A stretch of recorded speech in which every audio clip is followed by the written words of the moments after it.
Picture Athena stepping into battle, spear raised, helmet shining. Across her armor is a face meant to stop an enemy before the first blow lands, the Gorgon. Most people know the later story. Perseus kills Medusa, gives her head to Athena, and Athena places it on her shield. But the oldest evidence makes the story stranger. Homer already gives Athena a Gorgon head on her Aegis long before the surviving prose version of Perseus explains how it got there. The face on Athena's armor. The simplest answer comes from a later mythographic tradition. Perseus survives Medusa, carries away her severed head, uses its terrifying power against enemies, and eventually gives it to Athena. Athena then places the Gorgon's head on her own defensive equipment. That sounds like a clean origin story. Hero wins the monster's weapon, returns it to the goddess who helped him, and the goddess turns it into part of her armor. But there is a deeper reason this image worked so well. The Gorgon's face was not merely a trophy. In Greek poetry and art, it was an image of terror. It confronted the viewer directly. On armor, it could function like a warning. Come closer, and you meet the face that no one wants to face. If you enjoy these hidden details inside famous Greek myths, like the video, share it with another mythology fan, and tell us in the comments. If you were an ancient warrior, would a Gorgon face on your shield make you feel protected, or make you more afraid of the person carrying it? Perseus brings the head back. In the account preserved by Pseudo-Apollodorus, Perseus does not defeat Medusa by looking at her directly. Athena guides his hand while he watches the Gorgon's reflection in a bronze shield. He cuts off Medusa's head, hides it in the cabesus, and escapes while the immortal Gorgon sisters pursue him. The head remains dangerous even after Medusa is dead. Perseus later exposes it to opponents and turns them to stone. At Seriphos, he reveals it to Polydectes and the men gathered around him. The weapon that once made Medusa impossible to approach has become something Perseus can deliberately control. Then the story closes the loop. Perseus returns the magical equipment he borrowed, but he gives the Gorgon's head to Athena. Pseudo-Apollodorus says Athena inserts it in the middle of her shield. The detail is almost perfectly symmetrical. Athena's shield helped Perseus defeat Medusa without meeting her gaze. Medusa's head then becomes part of Athena's shield. A weapon of reflection becomes a weapon of confrontation. And yet, if we stop there, we miss the most interesting problem in the entire story. The Gorgon was there before Perseus. Centuries before the surviving prose account of Pseudo-Apollodorus, Homer already describes a Gorgon head on Athena's Aegis. In Book 5 of the Iliad, Athena arms herself for war. She throws the terrible Aegis around her shoulders. Homer fills it with forces of battle, rout, strife, valor, and onset, and among them is the head of the dreadful Gorgon. The scene does not pause to explain Perseus. It does not tell us that Athena has just received Medusa's severed head. The Gorgon is simply part of the terrifying divine equipment Athena already possesses. That matters because myths do not always develop in the neat chronological order modern retellings give them. The image of the Gorgon on divine armor was already powerful in early Greek poetry. Later storytellers could connect that established image with the increasingly detailed adventures of Perseus and Medusa. So the question, why did Athena put Medusa's head on her shield, has two different levels of answer. Inside the later myth, Perseus gives Athena the head and she places it on her armor. Across the history of Greek tradition, the Gorgon image on Athena's equipment appears to be older than that tidy explanation. Aegis, shield, or breastplate. There is another complication hidden in the wording of the question. Was Medusa's head actually on Athena's shield? Sometimes yes, but not always. The Greek Aegis is difficult to reduce to one modern object.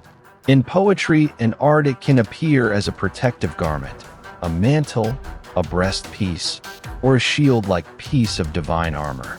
Homer describes Athena casting the tasseled Aegis around her shoulders, with the Gorgon head upon it.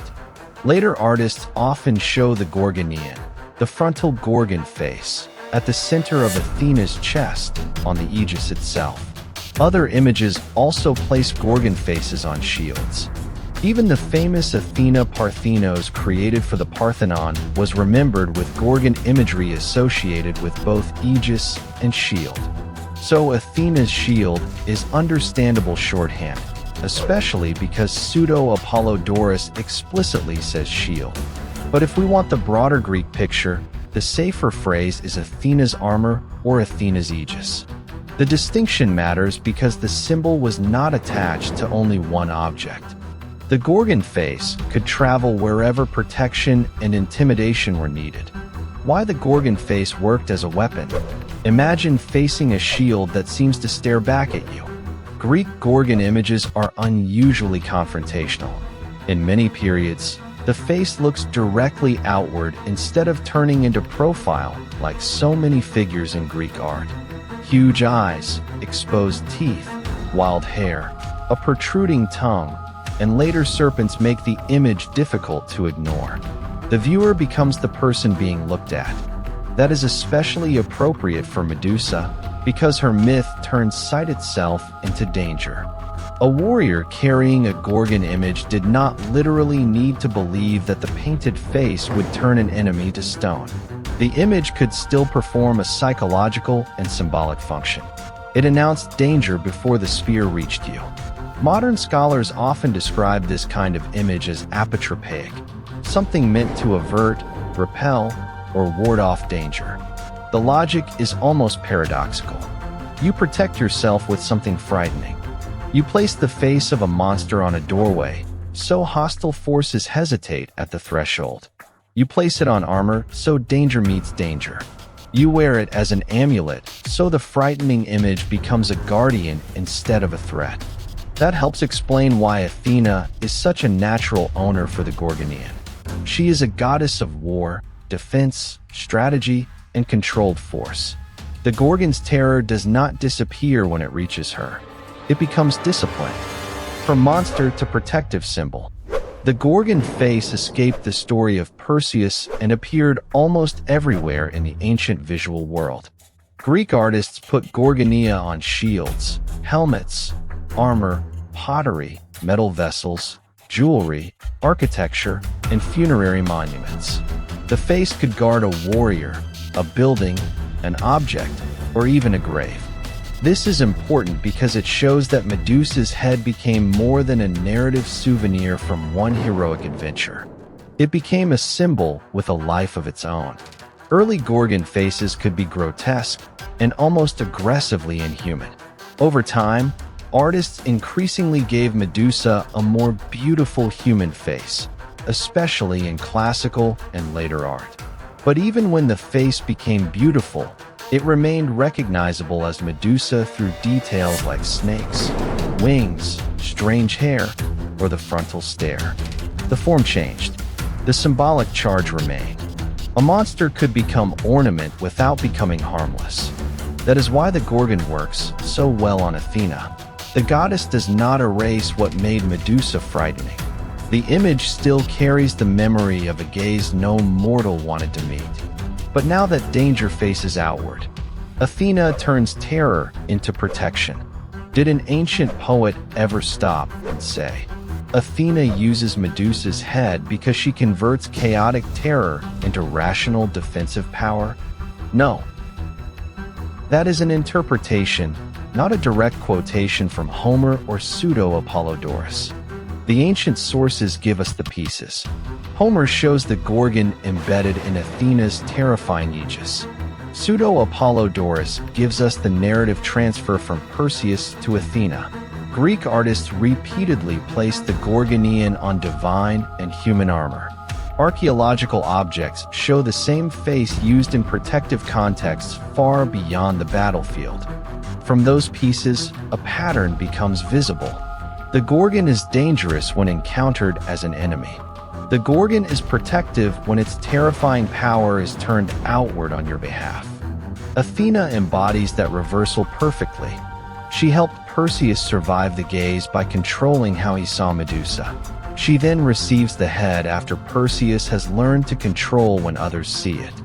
Finally, on Athena's armor, the Gorgon becomes a permanently controlled gaze aimed away from the goddess and toward whatever confronts her.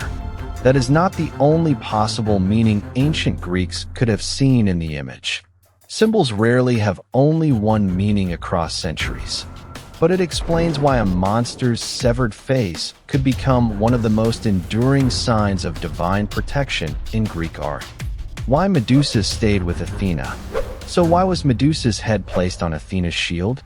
In the later mythic story, because Perseus gave it to Athena after completing his quest, and Athena fixed it to her armor. In the visual language of ancient Greece, because the Gorgon's face was one of the strongest images of danger turned into defense. And in the older poetic tradition, because Athena and the terrifying Gorgon image were already linked before the surviving later mythographers gave that link a neat origin story. That final point changes the way we should imagine Greek myth. It was not a single book written from beginning to end.